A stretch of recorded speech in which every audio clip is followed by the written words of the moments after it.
La majorité est bien plurielle, c'est Robert Rue qui a insisté aujourd'hui sur le mot. Tous les leaders se sont retrouvés pour préparer les prochaines élections régionales. Reportage Claire Sébastien et Jean-Michel Meyer.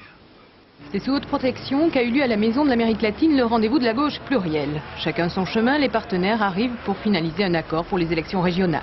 Socialistes, communistes, radicaux, verts, mouvement des citoyens, unis comme les 5 doigts de la main, c'est l'affichage voulu, celle de l'union retrouvée dans une majorité difficile à conjuguer.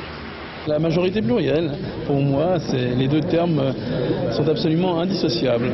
Il y a des choses pas hier soir à insister sur la majorité. Tout à fait. C'est raison de plus aujourd'hui pour que j'insiste sur le pluriel.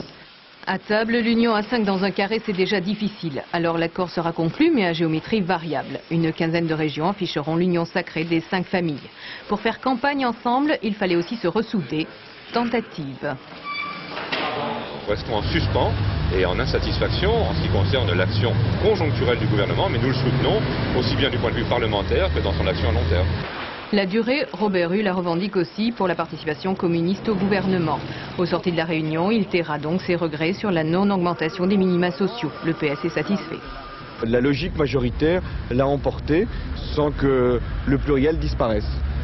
Dès qu'il y a péril en la demeure, la famille de gauche se rassemble. Davantage que de défendre l'identité de chacun, ses membres ont choisi de durer ensemble.